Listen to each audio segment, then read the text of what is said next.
I am Sophie Fierst, and this is my grandmother, Ellie Seagraves, and we're here to talk about her life um, in New York, and then in DC, and then in Seattle. Um, I'm Ellie Seagraves, very old. I'm 98, but sort of half semi compass mentis. Anyway, we're going to go ahead and talk and see what comes out of it. I don't know. all right, cool. So we can start with some of your early childhood. So, you're the eldest grandchild of Eleanor and Franklin Roosevelt, right? Yeah, that's correct. And where were you? Can you tell us a little bit about your early childhood? Well, the early childhood stories are all about my brother and me. He's 3 years younger than I was, but we always came across as a pair of kids at the White House because that was interesting. It was sort of a human interest idea, like having a dog or a pet in the family. So we grandchildren were the eldest of our generation, and so we lived at the White House because my mother had just divorced my father, which was fine with me. And and so she was looking, had to live someplace, so we went to Yeah. Washington. Oh, that sounds fun. Do you have any memories of New York before moving to Yeah, DC? but not, oh, yes, well, silly little things, but not anything to do with my grandmother. Yeah. So you moved to DC when you were 6, right? Six. Six. Yeah, very good. What were some of the memories that you have living at the White House? uh, um, I, first of all, I was born in New York City, which the house now belongs to Hunter College at 49 East 65th Street. And I was born at home because at those days, my great grandmother didn't believe that proper people went to hospitals. They had to be, Everybody has to be at home. yeah, everybody has to be at home. But after my mother's experience, he said, never again. There was very little privacy having a kid at home. So from then on, so what did I go? Well, our childhood memories in Washington, I remember lots of people. Yeah. I knew some of them, and a lot of them I just knew to say hello to every day. They were very nice people. We never had any problems communicating. People were very nice to us. My surrogate grandmother, I have to say, was Malvina Thompson. What do we call? Everybody called her Tommy, including my grandmother. She was perhaps my grandmother's favorite person, maybe her best friend, I think. And when my grandmother wasn't around, Tommy was always there, whether it was Hyde Park or Washington. So I don't want to leave Malvina Tommy Thompson out at all because she's very important. Did you go to school in DC? Did you go to private school, public school? In D.C., that's well, when I was in Washington, yeah, so we went to private school, I guess, Yeah. the National Cathedral School Yeah. for 1 year, but otherwise, in New York, in a school when my grandmother had been invested with her friends in the Todd Hunter School.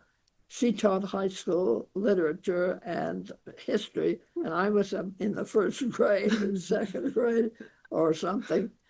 But there was an elementary school there. She didn't engage with the young kids too much. Anyway, let's see, what did I leave off here? We were talking about going to school in first grade Yeah, I went to in fifth. National Cathedral School. And you said Yeah, I did you went get to taken? Todd Hunter early in New York. Yeah. First and second grade, or we had studied French, which came in handy later on. Yeah. Did you go to school with the Secret Service?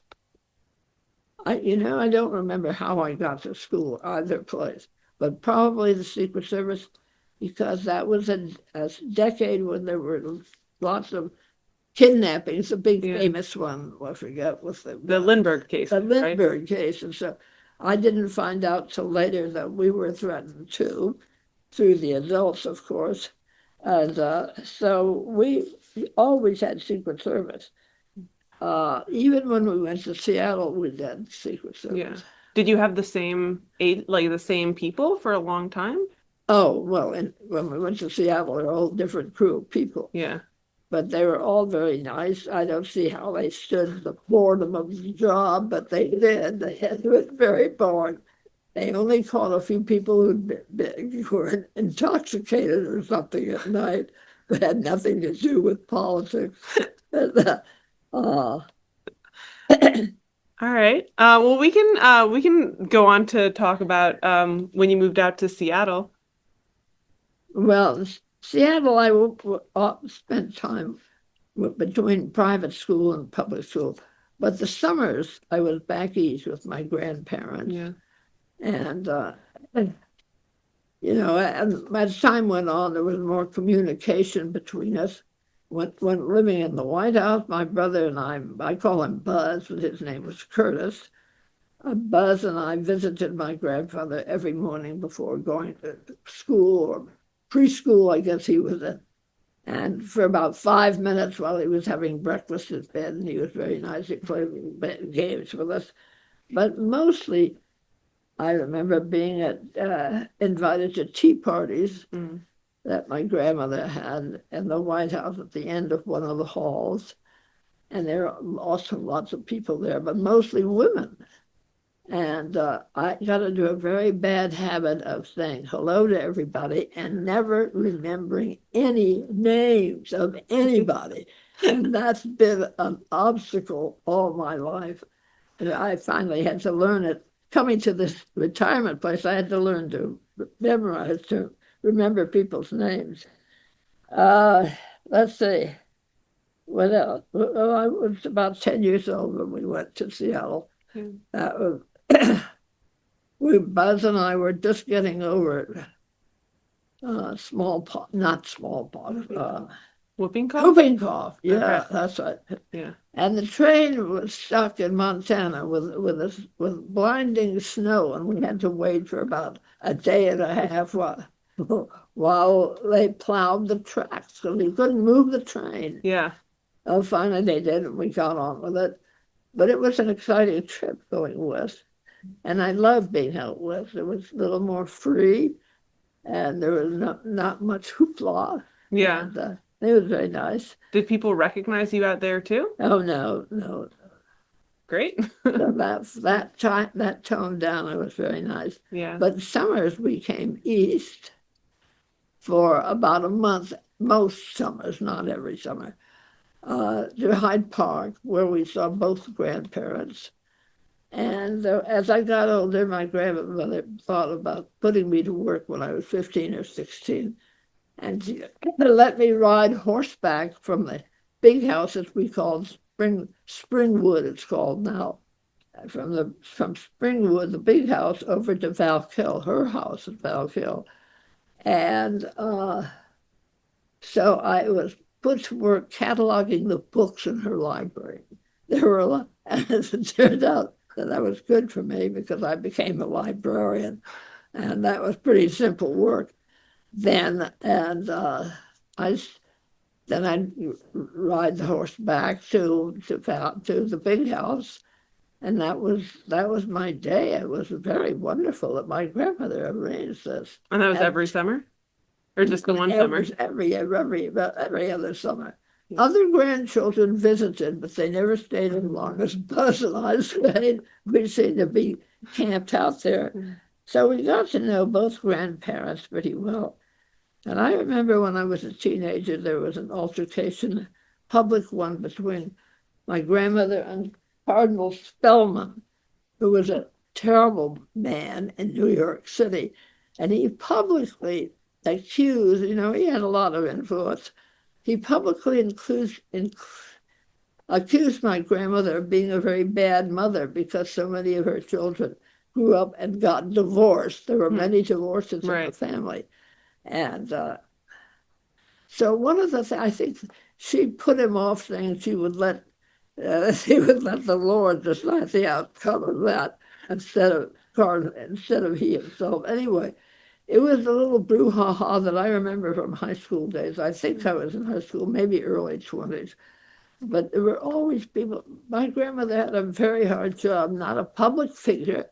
She wasn't elected to anything, but her job was very important because she was such an important figure and people looked up to her. Yeah. She wrote very well and had a daily column and wrote for magazines and so on. So one of the things she did as a grandmother, she was wonderful to all of us grandchildren. She funded you where need be. And in my case, it was I needed to be funded to go overseas. I visited Iran and Israel with my mother, who was over there with my stepfather in Shiraz, Iran, and that my grandmother always also brought over as sort of an assistant. She called my brother Buzz, who's 3 years younger than me. He would help her get around a little bit in Paris, although he didn't know a thing. But anyway, she wanted him there because it was a good experience to be overseas and doing things with being with other people and learning new things about places and so on. What was Iran like? What? What was Iran like? Iran was fine in those days. Yeah. Not friends with Israel, or Israel was not. I think Iran and the Muslim countries had nothing to do with Israel. Yeah, that would have been the Yeah. 50s when you were there? Yeah, 40s. 50s, I think. Okay, yeah. And it was fine, though. But my grandmother was not welcome. She let me go in her place because she had criticized the Shah of Iran. And I forget the argument entirely. But so she sent me instead of herself, paying my whole way and everything on this trip. And then from there, we went to Israel and spent about a week, and it was very interesting. I could ask about Paris. In Paris, my grandmother was there, and then, of course, I was married by that time and had another child and born in Paris or nearby.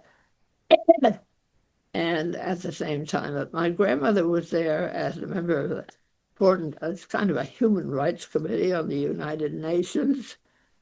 And she did a lot of public speaking. She spoke French very well, so she could deliver her speeches in French and English. And she talked a lot about the United Nations, which was new then, and what it was for, and hopefully would succeed and not turn it into just a place for people stood up and made speeches. But let's see. But in Paris, we did quite a lot. We saw quite a bit of my husband and I, Van Seagraves, saw a lot of my grandmother, both at our home and at her hotel, seeing various people from both Israeli governments and some Islamic governments. And that was very interesting. Both sides meeting separately with her, both predicted conflict for decades, and that has happened. Yeah. I've seen that my whole year, whole life, and it's still not over. Favorite memories? Yeah, so this was when we were talking the favorite memories of the White House, but then that's having a lot to do with meeting people and not remembering. And not remembering their names. But I met wonderful people. Yeah. And then we had after Paris. And then what about when you came home from Paris? Well, when I came home. Yeah, what was then, that? What was I had to come home from Paris. Well, then when my grandmother was there, Gran was, let's see. Because Eleanor Roosevelt's job ended, right, with Eisenhower, didn't she? Yeah. She stopped being the UN. Well, my husband's job ended with Eisenhower. Okay. So Eisenhower naturally wanted his people Right. So all the people who came in under the Democratic aegis had to leave, and we left after that. We had almost 3 years there. And we had to find a job and ended up in Southern Illinois, where Van found work as a social worker. He was an economist, really. But at that time, he was lucky to land a job as a social worker economist. He knew a lot about money and getting businesses started, and, that sort of thing. So we lived in the Bible Belt, Southern Illinois, Carbondale for quite a while, and Grandmére even visited us there. She made a point of visiting that was long after my grandfather had died, but she made a point of being in touch with all the grandchildren that she could be. Through she told her speaking agent, she didn't have one because she was in much demand. And mostly she spoke to colleges and universities. And she asked that all of her engagement be as close as possible to the addresses of various grandchildren. So that included Van and me, and others were on the list too. But she did visit us often and spoke at the university in Carbondale and other places at Reed College when I was there. And, she was really wonderful about staying in touch.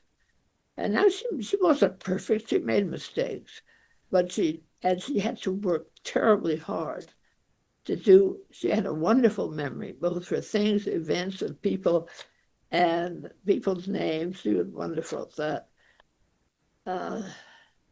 But now I don't know what's another question. I think the only topic we haven't really gotten to is if you had anything during World War II, like if there was anything, did FDR ever come and visit? In World War II, he was so busy he couldn't visit at all. Not for events in Seattle, or I don't know if he ever came out west. Well, only if he had an engagement. Yeah. In Seattle, one of the national parks, he was out there a couple of times. Okay. One national park I had met. There were the old faithful geyser. I forget the Yellowstone. Name. That must have been Yellowstone. I think we're old. I think Buzz and I were there with him.